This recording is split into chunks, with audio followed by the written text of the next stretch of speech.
저는 오늘 이렇게 따르라 두 번째 시간으로 관계를 선택하라 이런 제목으로 하나님 말씀을 전하겠습니다. 저는 오늘 설교를 시작하면서 여러분에게 몇 가지 질문을 좀 하면서 시작을 좀 하기를 원합니다. 잘 들어보세요. 사람들이 이런 말을 자주 하는데 약속이 깨지면 행복하다. 불금엔 집에 가야지 이 생각만 한다. 집에 있는 것만으로도 바빠서 밖에 나갈 시간이 없다. 나는 12시간 동안 집에 침대에 누워서 있을 수 있다.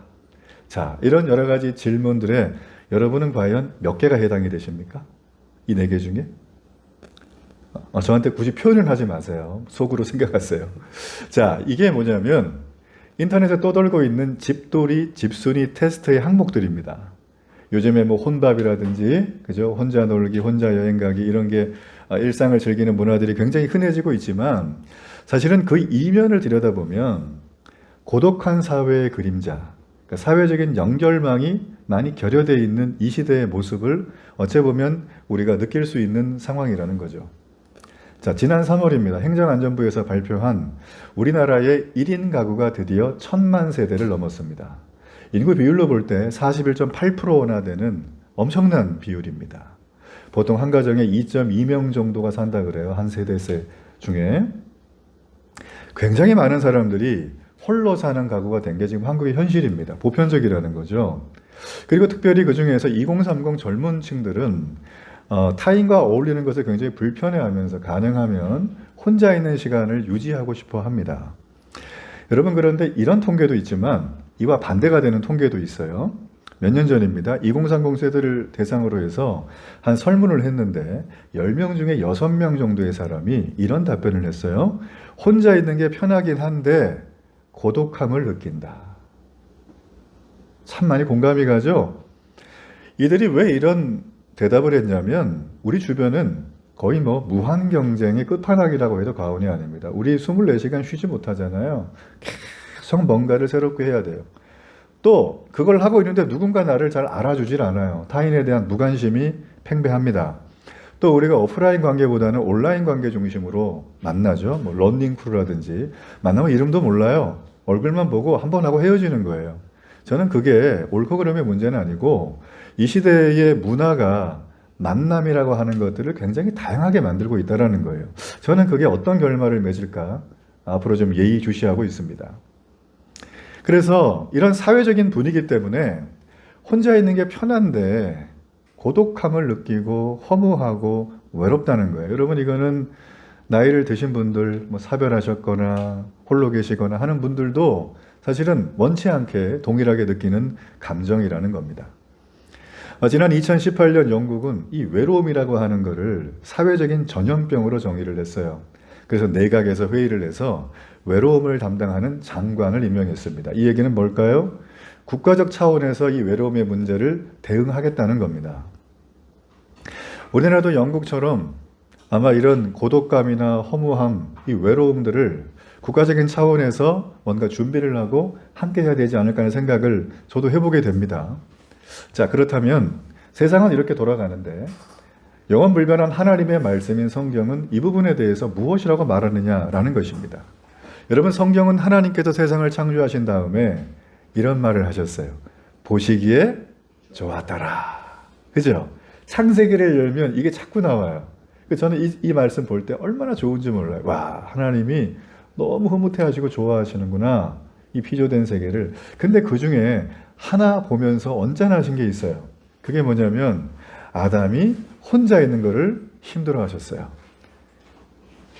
그래서 하나님은 돕는 배필인 하와를 지으셨어요. 남자 혼자 있지 않고 여자를 지으셨다. 이를 통해서 하나님은 이 외로움과 고독을 싫어한다는 걸 우리가 알 수가 있습니다. 자, 우리가 하나님의 형상대로 지음받은 존재들이잖아요. 그죠? 하나님의 형상대. 그럼 우리도 본능적으로 이 외로움과 고독이라는 문제를 굉장히 힘들어합니다. 싫어하고. 자, 여러분, 그 한자 중에 사람 인자 기억나세요? 자, 사람 인자를 손으로 표현해보면 어떻게 됩니까? 사람 인자. 이렇게, 그죠? 이렇게 되잖아요. 그죠? 자, 이게 서로 사람이 어떻게 있는 거예요? 잇대어 있는 거, 이렇게 잇대어 있는 거. 내려간 게 이렇게 잇대어 있는 거예요. 그러니까 잇대어 있다는 얘기는 어떤 얘기냐? 사람은 관계 속에서 살아가도록 지음받은 존재라는 겁니다. 성경은 이 부분에 대해서 처음부터 얘기를 해요. 하나님의 형상대로 우리는 지음을 받았는데 형상대로 지음받은 인간은 너와 내와 우리가 함께 살아가는 존재라는 게 성경의 메시지라는 겁니다. 왜냐하면 하나님은 이 세상을 만드실 때 우리가 사람을 흙으로 빚었다고 했어요. 우리가 누구예요? 성부, 성자, 성령 하나님을 말하는 거지. 이게 삼위일체의 핵심입니다. 이처럼 사람은 누군가가 서로의 관계를 맺으며 살아가게 되어져 있습니다. 어떤 사람이 아주 흔한 질문 하나를 던졌어요. 정말 잘 살아가는 삶에는 일정한 공식이 있지 않겠는가? 이 단순한 질문을 던져서 무려 72년간 연구를 한 분이 계십니다. 이거는 분이 아니라 하버드대에서 72년 동안 연구를 했는데 무려 1937년부터 72년간 하버드대 출신의 268명을 대상으로 해서 도대체 이 사람들은 잘 사는 삶에 일정한 공식이 있겠는가를 조사를 했다는 거예요. 제가 일전에도 한번 말씀을 드렸지만 자, 이 졸업한 사람들이 두 부류로 나누는데 한쪽은 야심만만하고 아주 똑똑하고 천재적인 머리를 갖고 있었던 사람이에요. 그 중에 한 명이 누구냐면 존 F 케네디입니다. 이분의 마지막은 어떻게 되는지 여러분 잘 아시죠? 자, 이렇게 대부분 행복한 삶을 똑똑하신 분들, 뭔가 괜찮은 분들은 조금 경험하다가 금방 인생에서 사라지게 됐습니다. 자, 그런데 평범해 보였던 사람들이 있습니다. 이분들이 굉장히 행복하고 안정적인 삶을 지속적으로 살아가는 것을 보게 되었어요. 자, 그렇다면 이 평범해 보이는 사람들의 인생 공식은 과연 무엇인가? 자, 1967년에 우리 선대 교수들의 연구를 이어받아서 이 하버드 의대의 정신과였던 조지 베일런트 교수는 이런 결론을 내렸습니다. 행복하게 늙어가는데 필요한 요소가 7가지가 있는데 여러분 제일 잘 들어보세요. 맨 처음 게 제일 중요해요. 제일 처음에가 뭐가 있냐면 고통에 적응하는 성숙한 자세. 이게 성공적으로 늙어가는 노년의 핵심 요소 7가지 첫 번째예요. 자, 그 다음 뭔가? 교육. 자, 그 다음에 안정적인 결혼 생활. 그 다음에 금연. 축복합니다. 금주. 그거 보고 끄는 거예요. 축복합니다. 이거 봤어요? 네, 그거 보고 끄는 거예요. 내 설교를 언제 봤지? 금주, 금연. 그다음 그다음 나오는 게 운동도 있어요. 그리고 적절한 체중이 있다. 여러분 이렇게 우리가 행복하게 나이가 들어가는데 굉장히 필요한 7가지의 자세는 50세쯤 되면 결판이 난대요. 어떻게 나냐면 50세까지 이 7개 중에 5, 6개 정도를 가지고 있는 사람들이 80세 이상 건강하고 행복하게 사는 확률이 굉장히 높습니다. 조사한 사람 중에 절반이 넘어요. 이런 사람이. 자, 그런데 50세까지 이거를 한 3개 미만으로 갖추신 분들은 80세까지 행복과 삶을 영위하는 사람은 단 한 명도 없었다. 여러분 이걸 통해서 우리가 알 수 있는 건 뭘까요? 삶에서 가장 중요한 것은 우리가 지금 눈앞에 당면해서 쫓아다니는 그게 아니라는 거죠. 지금 이 사람이 얘기하는 핵심적인 통계의 내용은 삶에서 우리가 정말 중요한 건 결국 인간관계에 있다는 것입니다. 자, 어째 보면 우리는 이 인간관계에 대해서 굉장히 생각을 많이 해야 될 그런 시점에 와 있는지 모르겠어요. 또 하나의 연구조사가 있습니다. 미국의 콜롬비아 대학의 이 MBI 과정에서 기업의 CEO들을 대상으로 해서 질문을 했는데 이런 질문을 했어요. 성공하는 데 가장 중요한 것이 뭡니까? 그랬더니 응답자의 85%가 하는 얘기가 원만한 인간관계입니다. 그리고 타인에 대한 공감 능력입니다. 모르는 분들 없죠? 근데 이게 실제적으로 내 현실에서는 이 아젠다가 잘 실천이 안 된다는 게 큰 문제라는 거예요. 그렇잖아요? 그래서 이 2가지를 뽑는 거예요. 어째 보면 우리는 이 땅의 실력을 얘기하지만 실력보다 더 중요한 건 저는 인간관계라고 생각을 해요. 성공적인 인생, 행복한 인생을 살려면 관계를 정말 잘 맺어야 됩니다. 그리스도인은 2가지의 관계를 맺고 삽니다. 하나는 사람과의 관계입니다. 그리고 또 하나는 하나님과의 관계예요. 자, 그런데 믿는 분들 중에서 눈에 보이는 사람과의 관계는 굉장히 중요시하는데 하나님과의 관계는 별로 중요하지 않게 생각하는 분들이 의외로 많습니다. 여러분 저는 미리 말씀드립니다. 목사가 여러분에게 얘기하는 건 다 진짜예요. 진실. 사람과의 관계 중요하지만 하나님과 사람과의 관계 중에 선택하라고 한다면 전 여러분이 2번째 걸 선택하기를 축복합니다. 네, 인생 살아보신 분들 다 느낌이 와요. 왜냐하면 우리가 하나님을 떠나고 하나님과의 관계가 제대로 맺어지지 않으면 우리 인생에 있는 고독과 외로움의 문제, 그로 인한 여러 가지 모든 사고와 질병 뿐만 아니라 우리 인생의 죽음과 죄의 문제는 절대 해결할 수가 없습니다. 하나님과의 관계가 온전하지 않으면 우리의 삶은 평안하고 행복하고는 거리가 굉장히 먼 삶을 살아갈 수밖에 없다라는 거예요. 여러분, 그러므로 인간은 이 하나님과의 친밀한 교제를 나누면서 하나님과 대화하면서 그렇게 살도록 애초에 세팅이 되었어요, 성경은. 이거는 고민할 주제가 아닙니다. 그냥 그렇게 만들어진 겁니다. 우리가 전자제품 사면 매뉴얼을 보죠? 매뉴얼 안 보고 우리는 어떻게 합니까? 막 누르잖아요. 어제도 제가 인간극장을 우연히 봤는데 64세 되신 할머니가 농사 말렙이에요. 농사 잘해요. 등치도 좋으시고 경상도 분이신데 사투리 써가면서 농사를 너무 잘해요. 그런데 트랙터 같은 게 있어요. 조그만 수레 트랙터. 트랙터인데 1년 전에 샀는데 갑자기 어제까지 잘 되는 게 작동을 안 하는 거예요. 그래갖고 센터 직원을 불렀네. 읍내에서 와가지고 직원이 이렇게 보더니만은 트랙터에 전 그런 게 있는지 몰랐는데 비상정지 장치가 버튼이 있더라고요. 근데 이게 눌려져 있는 거예요. 그러니까 어제까지 잘 쓰던 게 시동이 걸려요, 안 걸려요? 정지가 됐으니까 시동이 안 걸리는 거예요. 그래서 이 할머니는 이거 1년짜리인가 봐. 1년 전에 돈 주고 샀는데 1년 만에 고장났다고 막 그러시는 거예요. 그 할머니가 머쓱하셔가지고 출장비 줘야 되지? 그랬더니 그분이 괜찮다고. 카메라 돌고 있잖아요. 안 받아야죠, 당연히. 자, 제가 이 얘기를 왜 드리나요? 우리는 그걸 만든 제작자의 설명서를 보면 원인과 여러 가지 해결할 수 있는 방법들을 파악할 수가 있습니다. 그러니까 사람은 태어날 때부터 하나님과 친밀한 교제를 하도록 그렇게 태어났어요. 그러니까 하나님과의 친밀한 교제를 빼고 나름대로 교제를 하고 살아가는 사람들을 보면 그 사람이 지금 뭔가와 어떤 대상과 교제를 하고 있습니다. 여러분, 지난 한 주간 어떤 말을 많이 하셨어요? 누구에 관련된 얘기를 많이 하셨어요? 무엇을 많이 생각하셨어요? 여러분, 그 대상이 여러분이 교제하고 있는 대상이라는 거예요. 그러니까 사람은요, 혼자 사는 존재가 못 돼요. 교제해야 돼요, 자꾸. 뭔가를 교제해야 되는 거예요. 저는 그 교제가 에덴 동산에 쫓겨나기 전에 건강한 상태의 아담과 하나님과의 교제가 될 줄로 믿습니다. 자, 여러분, 그런데 문제가 있어요. 성경에 보면 첫사람 아담이 하나님 앞에서 죄를 짓습니다. 타락하게 되죠. 그래서 에덴 동산에 쫓겨납니다. 성경은 완곡한 어법으로 쫓겨났다고 하지만 성경은 이에 대해서 골로새서 1장 21절에 보면 이런 말을 해요. 제가 읽어볼게요.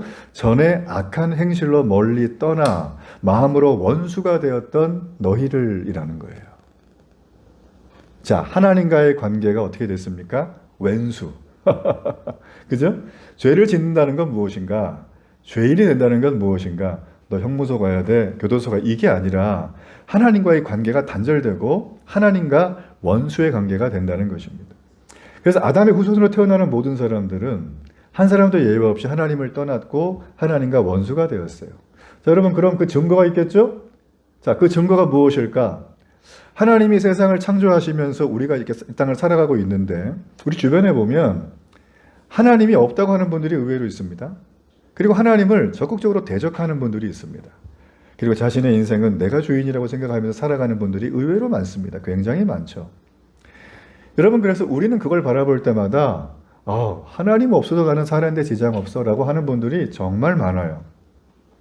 이런 분들의 다 그런 건 아니겠지만 그런 분들의 의견이 모이고 모여서 만들어진 문화 속에서 우리는 살고 있습니다. 대표적으로 지금 미국에는 동성 간의 결혼을 합법화한 주들이 더러 있습니다.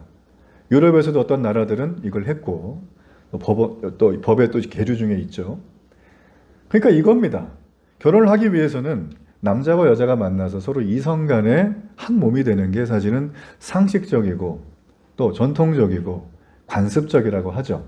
여러분, 그런데 이거는 어떤 우리가 알고 있는 어떤 개념이라기보단 남자와 여자가 만나서 결혼하는 게 정상적인 것입니다. 왜냐하면 그게 여러분 우리의 삶을 지탱해 주게 되고 그를 통해서 힘든 것도 있을 수 있겠지만 그를 통해 얻어지는 우리에게 부여와 행복과 기쁨이 굉장히 많아요. 그런데 요즘 사람은 어떻습니까? 생물학적인 성을 말하는 게 아니라 태어난 이후에 후천적인 성적인 경향성, 성적 지향을 말하면서 남자인데 남자를 좋아해서 사랑한대. 그리고 결혼까지 하겠다는, 이걸 법으로 만들어 달라는 거예요. 그렇잖아요? 여자인데 여자와 함께 사랑하고 결혼하겠다는 거예요. 최근에 제가 일간지에서 본 적이 있습니다. 아주 똑똑한 두 자매가 결혼해서 아이를 낳았어요. 그 아이는 저기 유럽에 있던 정자은행에서 돈 주고 사온 애예요. 예, 그래서 임신을 꽤 했고 이제 곧 출산을 한 것 같아요. 이걸 보면서 여러분 뭘 느낍니까? 그들은 주장합니다. 다른 사람들, 다른 부부와 우리는 차이가 나지 틀린 게 아닙니다라고 얘기합니다. 여러분 그런데 잘 들어보세요. 차이를 틀렸다고 하는 것도 문제고 틀린 걸 차이라고 하는 것도 문제예요. 분별이 안 되면. 틀린 건 틀리다고 말할 수 있는 사회가 건강한 사회입니다. 동성 간의 결혼은 하나님은 반드시 금지하셨어요. 예외가 없습니다. 그래서 여러분 동성 간의 결혼을 주장하는 이 세상의 흐름과 문화적인 아젠다를 보면 바로 하나님의 창조 질서를 부정하는 행동입니다. 이 땅에 더 이상 교회는 필요 없다는 거예요. 이 땅에 예수 믿는 사람은 필요 없다는 거예요. 이 땅에 하나님의 말씀을 따라 사는 사람들은 필요 없다는 거예요. 우리는 어떻게 해요? 인류애적인 휴머니티하게 살면 된다. 멋있게 살면 된다. 그래서 우리가 필요한 건 뭐예요? 뭐가 필요해요? 멋있게 살 수 있는 친구들이 필요하고 멋있게 살 수 있는 재정이 필요한 거예요. 이 세상의 흐름은 항상 이렇게 돌아간다라는 것입니다. 여러분 그러므로 아담의 후손으로 태어난 우리 모두의 마음에는 태어날 때부터 이렇게 하나님과 원수된 모습을 마음의 씨앗을 가지고 태어납니다. 하나님과 원수가 됐기 때문에 하나님은 말해요. 이제 너희들은 빼도 먹도 못하고 심판을 받을 것이다. 그래서 어떤 말을 했냐면 예수님 믿기 전에 사람의 상태를 에베소서 2장 3절의 말씀은 이렇게 말합니다. 우리 화면을 보면서 함께 읽습니다.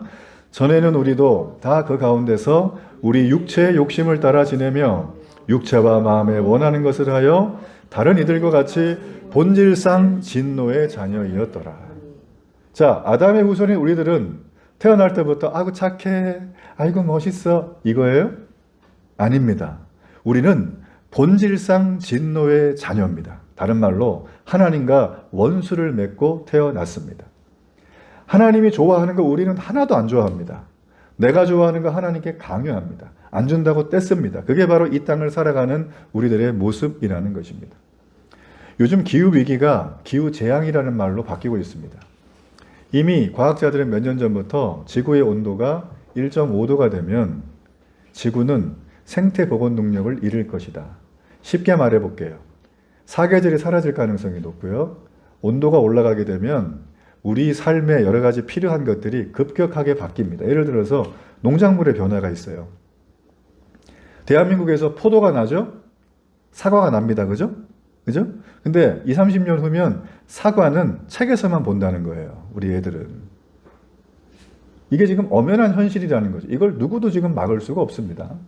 그래서 많은 사람들이 뭐 파리 기후 협약이다, 뭐 탄소를 줄이자 이런 얘기를 하면서 뭐 전 지구적으로 지금 노력을 하고 있지만 여전히 사람들 중에 일부는 창조의 질서대로 살지 않고 본인의 이익을 따라서 행동을 합니다.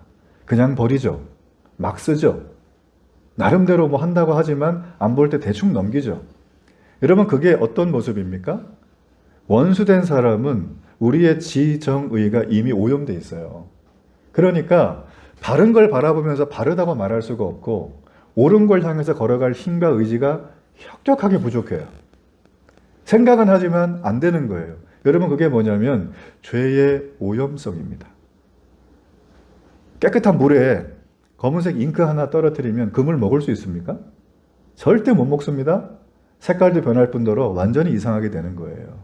마찬가지로 넓은 수조통에다가 아주 예쁜 열대어를 집어넣고 독국물 한 방울을 집어넣으면 무색, 무미, 무친데 걔네 어떻게 되죠? 그냥 죽는 거예요. 제가 말씀드리는 하나님과의 원수라고 하는 관계가 바로 이런 상태를 말하는 것입니다. 인간은 지속적으로 우리가 살고 있는 세상을 파괴하고 살아갑니다. 나름대로 뭔가 이렇게 제도를 만들어서 파괴를 드러내는 것처럼 보이지만 여전히 우리는 파괴를 하고 있다. 여러분 그래서 우리가 뭐예요? 육체의 욕심을 따라 사는 거예요. 육체와 마음이 원하는 것을 다해서 다른 이들과 마찬가지로 우리는 진노의 삶을 살아갑니다. 자, 이렇게 살아가는 사람이 마음의 자유함을 누리며 살 수 있겠습니까? 마음의 평안함을 가지고 살아갈 수 있겠습니까? 못 삽니다.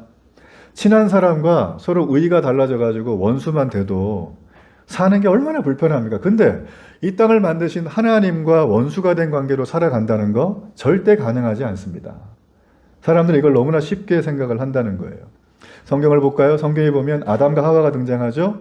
여러분, 그들이 범죄하고 나서 가장 먼저 마음속에 들었던 경향성이 하나가 있습니다. 여러분, 그게 뭔가요? 바로 두려움이라는 거예요. 아담과 하와는 선악과를 알게 하는 나무의 실과를 따먹었어요. 그리고 나서 여느 날처럼 하나님 앞에 짜잔 하고 나타날 줄 알았는데 숨어요. 그래서 하나님 와가지고 찾아요. 너 어디 있니 아담아? 그랬더니 저 벗었는 거를 이제 알아가지고요. 옷을 벗고 있잖아요. 옷이 없잖아요. 내가 숨었어요. 창피해서. 이 얘기는 뭐예요? 죄를 짓기 전에는 수치와 멸망과 고통이란 단어가 그들에게는 없었던 건데 짓고 나니까 그들은 그게 생긴 거죠. 그걸 깨닫게 된 거죠. 분별을 하게 된 겁니다. 하나님을 떠나서 살아가는 사람들은 그래서 얼마나 많은 사람들이 각양각색의 두려움으로 사는지 모릅니다. 제일 중요한 두려움 중에 하나가 뭐냐면 내가 실패하면 어떡할까? 그리고 또 하나는 우리는 앞으로 어떻게 될까? 내가 병 걸리지 않을까? 내가 다 모았는데 누가 와가지고 보이스피싱 이렇게 해먹지 않을까? 그리고 나는 이 사람과 헤어지면 어떻게 될까? 나는 죽을 때 죽은 다음엔 정말 내가 믿었던 것처럼 아무것도 없는가? 아니면 지옥 가나? 여러분, 여기에 대한 두려움을 우리는 항상 안고 살아간다는 거예요. 전 여러분에게 꼭 부탁하고 말씀드립니다. 이렇게 마음에 두려워서 내 마음이 정리가 안 되는 분들은 내가 지금 하나님과 원수된 관계 속에 살고 있다는 걸 깨닫기를 바랍니다. 이 원수된 관계를 청산하는 길만이 우리가 회복하는 길입니다. 이 관계를 청산해야지만 주님과 함께 관계가 회복이 된다는 거죠. 여러분, 그러므로 우리 인생에서 가장 중요한 관계는 하나님과의 관계 회복인 줄로 믿습니다. 모세가요, 시내산에서 돌판 2개를 받았어요. 그 세 글자로 뭐라 그러죠? 땡땡명인데.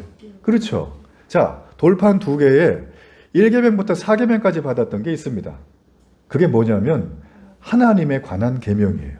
자, 그리고 나서 그 다음 돌판에 받은 게 뭐냐면 사람과 사람끼리의 계명이에요. 자, 이 순서가 중요해요. 성경은요, 순서가 매우 중요해요. 대충 순서를 하지 않아요. 하나님이 굳이 돌판을 줄 때 왜 먼저 하나님에 대한 계명을 줬을까? 그게 중요하기 때문이에요. 우리가 하나님과의 관계가 먼저 깨끗하게 회복이 되고 그 관계 속에서 우리의 삶을 세팅해 나가지 않으면 우리는 그 어떤 관계를 형성한다고 할지라도 아무리 노력을 해도 그 관계는 나를 배신합니다. 그 관계 때문에 내가 조급해집니다. 그 관계 때문에 내 인생이 뒤틀리는 것을 경험하게 되는 거예요. 여러분, 그러므로 내가 지금 살아가는데 노력한 만큼 결실이 안 나온다? 하나님과의 관계를 점검하기를 바랍니다. 하나님과의 관계가 먼저라는 거예요. 그게 십계명에 나와 있는 거예요. 하나님과의 관계보다 사람과의 관계를 내가 지금 더 중요하게 여기고 있다면 저는 여러분 우상이라고 자신 있게 말할 수 있어요. 저 자신은 그런 경험이 굉장히 많아요. 요즘에도 싸워요. 그것 때문에.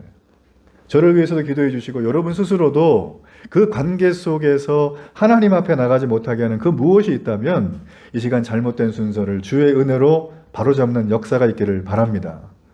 자, 그렇다면 우리가 이렇게 알았어요. 하나님과의 관계 회복이 절대적으로 중요하고 제일 먼저라는 걸 알았습니다. 자, 그런데 이 하나님과 원수된 관계를 청산하려면 어떻게 해야 될 것인가? 그게 너무나 중요하잖아요. 그죠? 이 관계를 청산하고 나면 타락하기 전에 아담이 하나님과 화목했던 관계가 될 텐데, 아니 우리는 그보다 훨씬 뛰어넘는 관계로 변화가 될 텐데 그 관계는 어떻게 해야 될 것인가? 여러분, 그게 바로 오늘 우리가 읽었던 요한복음 1장 12절의 말씀이에요. 자, 이 말씀을 함께 읽습니다. 영접하는 자, 곧 그 이름을 믿는 자들에게는 하나님의 자녀가 되는 권세를 주셨으니. 영접하는 자, 곧 하나님의 이름을 믿는 자들에게는 하나님의 자녀가 되는 권세를 주셨어요. 믿어지십니까? 하나님과의 관계를 회복하는 건 아주 심플하고 명료합니다. 하나님과 우리 사이에 화목제물이 되신 하나님의 아들 예수 그리스도를 받아들이는 거예요. 이걸 영접이란 말을 쓰는 겁니다. 그러면 영접이란 건 뭔가? 2가지예요. 하나는 예수님이 선포하신 말씀을 내가 받아들이는 거예요. 그리고 그 말씀대로 살겠다고 내 생명조차도 주님 앞에 위탁하는 거예요. 자, 이 두 가지가 바로 영접이라는 단어에 들어가 있는 것입니다. 이 과정을 통해서 예수님을 믿으면 비로소 우리는 하나님과의 관계가 회복이 됩니다. 자, 우리가요, 하나님과 원수돼서 살았어요. 본질상 진노의 자녀로 살았어요. 그 이유가 뭐 때문이죠? 죄 때문이에요. 우리가 본 적도 없는 아담 할아버지의 죄 때문에 내가 지금 이런 죄를 졌다 그러면서 살고 있는 거예요. 많은 분들이 억울하대요. 아니, 내가 아담처럼 에덴동산에서 한번 내가 죄와 싸울 수 있는 기회만 주셨어도 내가 덜 억울할 텐데. 이런 생각이 좀 들죠? 여러분 생각은 어떠십니까? 저 많이 질문 받았어요. 저도 질문했어요. 여러분 생각에 이 질문을 받는다면 무엇라 대답을 하시겠어요? 우리가 아담처럼 그 자리에서 죄와 싸워서 이길 만한 어떤 능력을 다 가지고 있다 그래요. 그래가지고 막 싸워서 우리가 이겨내면 이런 거 없잖아요. 그죠? 우리가 사실 이 질문을 할 때는 한 가지 정도 고민을 해봐야 될 게 있는데, 아담은 아주 완벽한 존재입니다. 그죠? 아담은 인류의 총대라는 단어를 씁니다. 교리문답에 보면. 총대가 뭘까요? 총대. 우리 그거 있잖아요. 뭐 할 때, 막, 예를 들어서 막 우리 뭐 사러 갈 때 다 하기 싫으면 너 총 때문에 그러죠? 그 총대예요. 총대. 아담은 인류의 대표예요. 하나님이 아담을 만들 때 오고 오는 모든 태어나는 후손들의 대표를 만들었어요. 그러니까 아담이 하는 행동은 곧 누구의 행동? 내 행동이 되는 거예요. 그래서 이걸 대표성의 원리라고 합니다. 자, 그런데 아담 재진 거랑 나랑 본 적도 없는데 뭔 관계야? 이렇게 하면서 나가면은 예수님도 대표성의 원리를 가지고 오셨죠. 예수님의 피 흘리심과 십자가의 죽음을 통하여 부활하심을 통해서 그분을 믿으면 우리가 구원받잖아요. 그 예수님의 대표성의 원리가 나와는 관계가 없어지는 거예요. 이해가 되십니까? 예. 이렇게 정리를 하는 거예요. 그러니까 지금 본질상 진노의 자녀가 된 건 아담의 죄 때문이고, 그 죄로 인한 우리 삶의 죄의 오염됨들 때문에 분별 못하고 사는 우리의 삶 때문이라는 겁니다. 그러므로 죄가 우리에게 들어왔을 때 우리 하나님의 품을 떠났죠. 그 죄가 우리에게 와서 하는 짓은 똑같습니다. 불행을 주고 가난을 주고 질병을 주고 트러블을 주고 거기에 죽음을 준다는 거예요. 여러분, 죄는 인간들이 다 싫어해요. 이걸 어떤 방법을 써가지고도 정리를 좀 해보려고 그러는데 결코 사라지질 않습니다. 여러분, 죄는 성경 말씀대로 보자면 반드시 그 값을 완벽하게 치러야 됩니다. 그 죄값은 세 가지예요. 수치와 형벌과 죽음이에요. 성경에 보듯이 예수님은 이 죄값 세 가지를 치르기 위해서 이 땅에 오셨어요. 말로 다 할 수 없는 온갖 수치와 조롱과 멸시를 받으셨죠. 사람들은 예수님의 얼굴에 선지자 예수라고 하면서 칭송하다가 그 예수님의 얼굴에 침을 뱉습니다. 십자가에 매달릴 때 발가벗겨서 매다는 겁니다. 40cm가 넘는 그 대못을 양손에 관통시킵니다. 두 발에 관통을 시킵니다. 그리고 위에 달아요. 달기 전에는 채찍을 맞으시고 고문을 당하시고 머리에는 가시 면류관을 쓰셨어요. 그리고 온갖 희롱을 당하시고 조롱을 당하고 욕을 먹으셨어요. 그 형벌을 묵묵하게 다 담당을 하신 거예요. 심지어는 너무 탈진하셔가지고 피가 다 쏟아지면서 목이 마르다고 말씀을 하셨어요. 목마름의 고통. 온갖 수치와 고난과 형벌을 당하신 예수님은 마침내 십자가에서 피 한 방울 남김없이 전부 다 쏟으셨어요. 그리고 마지막에 이런 말을 하셨어요. 다 이루었다. 이게 원어로 텔레스타이라는 뜻입니다. 이걸 풀어서 보면 값을 지불했다. 값을 완벽하게 지불했다는 것입니다. 정리하면 예수님의 십자가에 달려 죽으심으로 저와 여러분의 모든 죄가 아담의 죄까지도 완벽하게 지불된 사건이 바로 예수님의 죽음과 부활이라는 거예요. 이건 너무나 놀라운 게 우리의 시공간을 초월합니다. 이 땅에 오신 예수님은 예전에 태어난 인류, 요즘 인류, 다음 인류까지 몽땅 다 하나님은 이 죄값을 다 완벽하게 지불하신 거예요. 우린 그걸 깨달을 때마다 이런 얘기를 합니다. 놀라운 사랑이다. 어찌 나 같은 자를 이렇게 하나님이 이 놀라운 사랑으로 하실 수가 있는가? 여러분, 성경은 신약에 가면 이 놀라운 사랑을 두 글자로 표현합니다. 저를 한번 따라하세요. 복음. 복음이라는 거예요.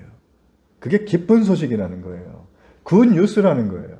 이 기쁜 소식은 그 누구도 대신할 수 없는 거라는 거예요. 여러분이 십자가 예수님을 생각할 때마다 이 복음의 감격이 밀려오길 주의 이름으로 축복합니다.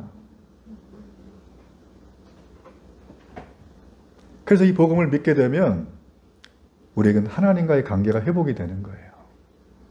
그러므로 누구든지 예수님을 믿고 영접하기만 하면 이 놀라운 사랑의 하나님의 사랑, 이 믿음의 관계로 회복이 될 수 있습니다. 우리가 해야 될 거는 간단해요. 마음의 문을 여세요. 그리고 내가 주님 앞에 죄인임을 인정하는 거예요. 그리고 내 인생의 주인으로 주님을 영접하는 거예요. 그러면 예수님과 나와의 원수 같은 관계가 정리가 되면서 하나님의 자녀가 되는 관계로 바뀌게 됩니다. 이런 은혜를 누리시길 주의 이름 축복합니다. 어떤 초등학교 시골에 여자아이가 있었어요. 이 아이가 학교를 걸어가는데 실제 있었던 일이거든요. 아니 지나가는 길에 가수원이 있는데 배가 그냥 탐스럽게 열려있네요. 그래가지고 이렇게 보니까 아무도 없네? 그러니까 쓱싹 하나 했어요. 배설이를. 그리고 학교를 갔어요. 맛있게 먹고 집에 돌아가는데 그 배밭을 못 지나가는 거예요. 주인한테 걸려가지고 혼날까봐, 꾸중들을까봐. 그래서 피해서 갑니다. 계속 피해서 갑니다. 끝까지 피해서 갑니다. 그래서 성경적인 얘기하자면 관계가 깨진 거죠. 배밭 주인과 그 학생은. 어떤 남자 초등학생 아이가 있었습니다. 이 아이도 학교를 걸어가는데 가수원을 지나갔어요. 근데 거기에 뭐가 있냐면 수박이 엄청 많은 거예요. 이 아이도 똑같이 수박을 쓱싹 했네요. 수박설이. 그래서 맛있게 먹고 집에를 가는데 여전히 그 소녀처럼 못 지나가겠다. 이 죄책감 때문에 피해 다니는 거예요. 이러기를 하루 이틀 사흘 하다가 도저히 마음이 이게 힘들어가지고 이 불편한 관계 때문에 내가 이것 때문에 도저히 내가 못 살겠다. 내가 혼나고 얻어맞는 일이 있어도 내가 형벌을 지리라 하고선 찾아갔어요. 그래서 그 수박바 주일 아저씨한테 가가지고 아저씨 제가 이만저만해서 이거 훔쳐가지고 이거 먹었어요. 그랬더니 저는 혼나고 꾸중 날 줄 알았거든요. 근데 아저씨가 하는 말이 빙그레 웃으면서 맛있었냐 그러는 거예요. 그러면서 하는 말이 다시는 그렇게 하지 마라. 이거는 니네 아버지와 우리가 땀 흘려서 만든 결실이다 결실. 네. 우리가 예수님을 영접하고 나면 어떤 일이 벌어지겠습니까? 자, 요한복음 15장 5절 말씀에 보면 이런 말씀이 있어요. 나는 포도나무여 너희는 가지라. 그가 내 안에 내가 그 안에 거하면 사람이 열매를 많이 맺나니 나를 떠나서는 너희가 아무것도 할 수 없다라는 것입니다. 조금 전에 서리를 했던 두 친구들은 죄책감으로 몸서리를 치는 거예요. 근데 차이가 있죠? 하나는 가서 죄를 자백했고 하나는 죄를 자백하지 않고 피해 다닌 거예요. 죄를 자백한 사람은 예수님을 영접한 겁니다. 예수님을 영접한 사람은 여기 말씀에 나온 것처럼 나를 위해 죽으시고 부활하신 예수님이 내 안에 거하는 상태, 두 글자로 연합된 상태를 평생 살아갑니다. 우리 한미연합훈련하죠? 학교 다닐 때도 운동할 때 연합해서 막 운동했잖아요? 연합이란 말은 굉장히 좋은 말이에요. 너와 내가 같다는 거죠. 이 주님 안에 거하게 되는 상태를 주님은 나는 포도나무여 너희는 가지라고 했어요. 이걸 신비한 연합이라고 합니다. 여러분 보세요. 나무와 가지는 하나죠? 따로따로가 아닙니다. 아무리 내가 튼튼하고 영양분이 많은 가지라도 나무에서 떨어지면 곧 있으면 말라서 사라져요. 열매는커녕 그 가지는 불에 던져서 땔감으로 쓸 수밖에 없다라는 거예요. 마찬가지입니다. 우리가 예수님을 믿고 영접을 하게 되면 나무와 가지와 같아요. 우리가 주님과 하나가 돼서 예전까지는 죄의 열매를 양산하던 삶을 살았는데 이제는 하나님 나라의 열매를 맺고 사는 사람이 되는 거예요. 이렇게 되는 데는 그냥 딱 하나, 가지에 붙어있는 그 신비한 연합 하나 때문이라는 것입니다. 하나님이 내 아버지가 되시는 거예요. 그리고 내가 그분의 자녀가 되는 놀라운 관계가 만들어집니다. 그래서 요한복음 1장 12절은 말하는 거예요. 영접하는 자, 곧 그 이름을 믿는 자들에게는 하나님의 자녀가 되는 권세를 주셨다. 그게 바로 그런 의미라는 거예요. 여러분 이게 기독교의 기본 원리이자 핵심입니다.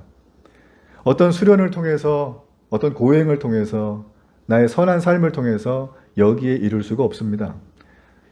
여기에 이룰 수 있는 방법은 딱 하나예요. 누구든지 이 주 예수님을 나의 주인으로 믿으면 하나님이 나의 아버지가 되고 내가 하나님의 자녀가 된다는 거예요.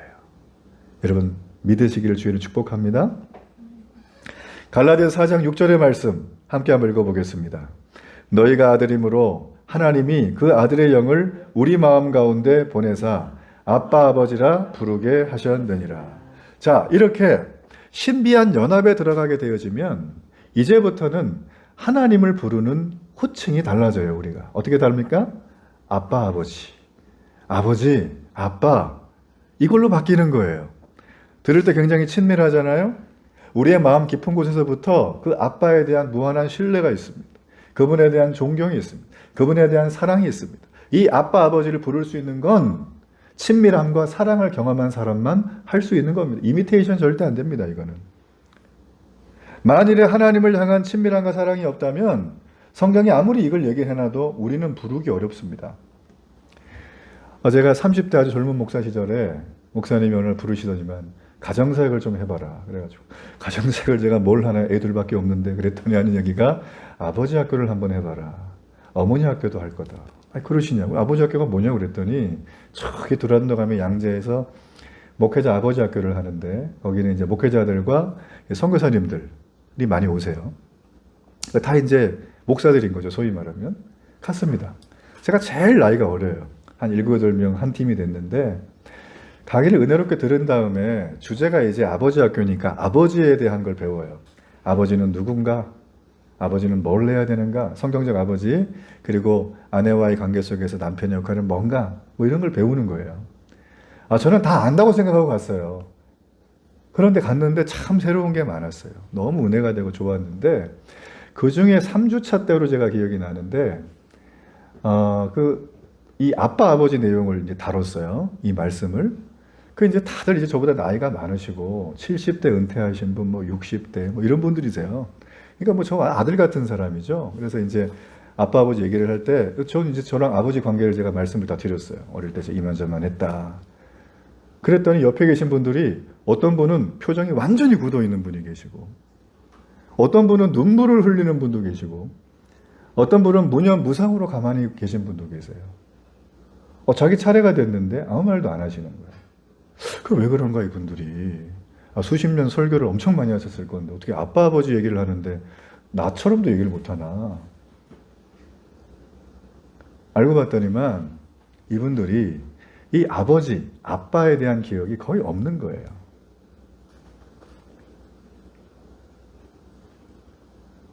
의외로 아버지와 아빠에 대한 기억이 없는 이 시대 대한민국의 5, 60, 70대 이런 분들 많습니다. 그래서 그 중에 한 분이 어렵게 얘기를 하시는데 자기 아빠는 부재중 아빠였다는 거예요. 매일 술 먹으러 나가고 맨날 싸우고 엄마 두드려 패고 집안 다 박살내고 돈 다 가져나가고 맨날 노름하고 자기는 그런 아버지가 되지 않기 위해서 선교사가 됐대요. 죽을 힘을 다해서 자기도 그렇게 될까 봐. 또 어떤 분은 얘기를 하는데 정말 다정다감한 아버지였는데 이 아버지가 나중에 큰 문제를 일으키고 집안을 풍지박산으로 만들어버렸다는 거예요. 네. 그 뒤를 한 번도 못 봤다는 거예요. 그러니까 아버지에 대한 상처가 엄청 큰 분들이 많은 겁니다. 자, 여러분. 인간의 아버지, 이 땅의 아버지들은, 그죠? 이 땅의 아버지들은 완벽함을 기대해서는 안 됩니다. 저도 아버지지만 완벽하게 할 수 없습니다. 불완전한 존재입니다. 그러면 이 땅의 아버지들에게 기대를 전혀 하지 말아야 되는가? 그렇지 않습니다. 왜냐하면 이 땅의 아버지들이 바로 전능하신 하나님을 자신의 아버지로 부르는 순간 그 아버지는 진짜 아버지의 역할을 보고 배우게 되는 거예요. 그리고 그 아버지께서 한 창조주 하나님이 내게 허락하신 그 사랑을 이 땅의 아버지가 그대로 해줄 수가 있게 되는 것입니다. 여러분, 그러므로 우리가 하나님의 자녀가 된다는 건 이 아버지의 권세를 우리가 회복하는 것입니다. 이렇게 하나님의 자녀가 된 자들에게는 이 하나님의 자녀들만이 누리는 권세가 있습니다. 예전에 애들이, 저도 경험이 있는데요. 애들하고 막 재밌게 놀다가 더 놀고 싶잖아요. 그럼 애들한테 이렇게 하죠. 야, 우리 집에 가서 놀자. 그러잖아요. 그죠? 네, 들어보셨죠? 해봤죠, 명한 형제. 그죠? 그럼 애들이, 그래, 가자. 그래가지고 라면도 끓여 먹고 막 게임도 하고 막 그러잖아요. 근데 이 애들 말을 가만히 들어보면 재밌는 얘기가 있어요. 우리 집이라는 얘기는 지네 집이라는 거죠? 지네 집은 원래 아버지 집이죠? 그죠? 근데 아버지가 이 집을 살 때 얘가 돈 100원이라도 보탠 적이 있어요? 없어요. 근데 지네 집이래. 이런 파워당당함은 도대체 어디서 나오는 거예요?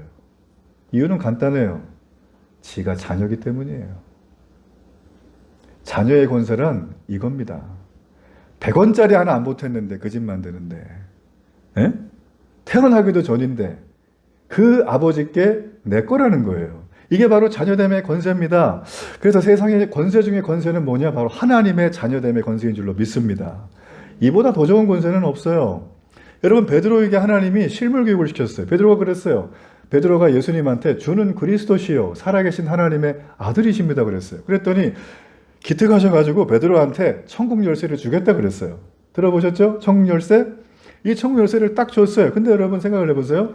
제가 생각을 해보니까 이 천국 열쇠는 누구만 받을 수 있는 거예요? 천주교에서 말하는 교황들만 받는 거예요? 천국 열쇠를? 미사 빠지면 지옥 가고 막 이런 거예요? 그런 게 어디 있어요? 천국 열쇠 누가 받는 거죠? 자, 여러분, 내 집 열쇠를 자식한테 맡기죠. 아버지 갔다 올 때니까 이따 아버지 안 오면 너 가가지고 네가 열고 들어가. 이 열쇠 이거 잊어버리지 마. 남한테 주문한대. 이런 얘기 하죠.